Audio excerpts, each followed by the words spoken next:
লাঞ্চে সবাই আসবে, দোকান বন্ধ করে দিয়েছে। এই টাইমে পুলিশ মাঝে মাঝে ভিতর দিয়ে পুলিশ ছাত্রলীগ 15-20 জন গুলি করতে করতে ভিতরে উঠে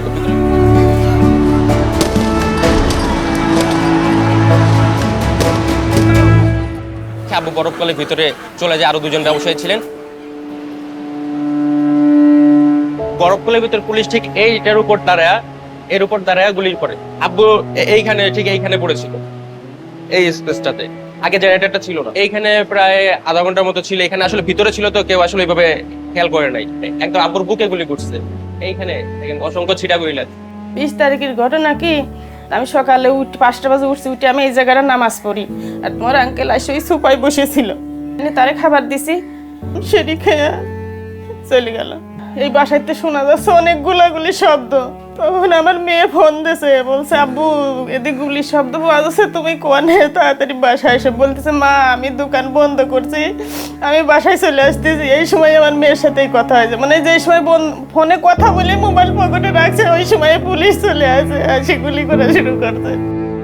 যে যখন বাসাতে যায় আমি গেটটা লাগাইয়া এই জায়গা দাঁড়া থাকি, আস্তে আস্তে নামিয়ে ওই সিঁড়িতে চলে যাই। আমি দেখে আবার ভিতরে চলে আসি। আবার সে যখন আসার টাইম হতো আমি আবার করতাম কি বারান্দায় দাঁড়া থাকতাম। এখন আমি ঠিকই বারান্দায় দাঁড়া থাকি, কিন্তু আর আসে না।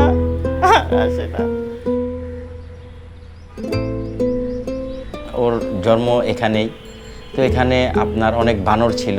বানরগুলা সব জানালার কাছে চলে আসতো, সব বাসার জানালার কাছে খাবারের জন্য।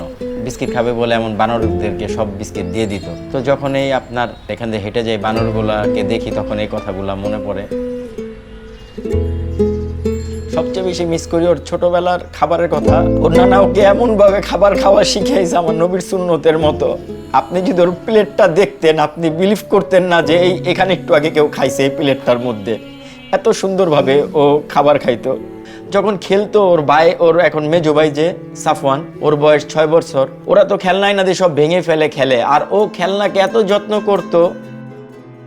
মাতৃভূমিকে রক্ষা করার জন্য ও বের হয়ে গেছে। ওর ভাইদের নির্যাতন নিপীড়ন গুম খুন করতেছিল, আর রাখতে পারিনি। তার জন্য 5 তারিখ সকালবেলা ও একটা চিঠি লিখে বের হয়ে যায়।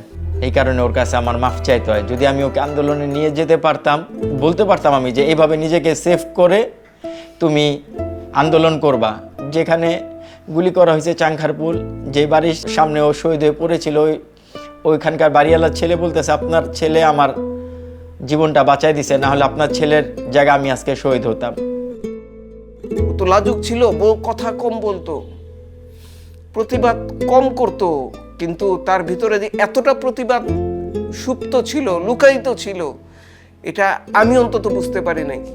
বাংলাদেশে বা পৃথিবীর যেখানে যেখানে ওর চিঠিটা গেছে তারা ওর অতটুকুই জানে, কিন্তু ওর আগেও আরো 5 পৃষ্ঠা লেখা গেছে প্রতিবাদী। ওই চিঠিগুলি, ওই লেখাগুলি যদি আপনারা দেখতেন তাইলে বুঝতেন যে ওর ভিতরে কতটা আগুন জ্বলতেছিল, অন্যায়ের প্রতিবাদের আগুন। ও আমার হাতের লাঠি ছিল, ওরে হারায় মনে হইতেছে যে আমার একজন সাথী হারায় ফেলছি আমি।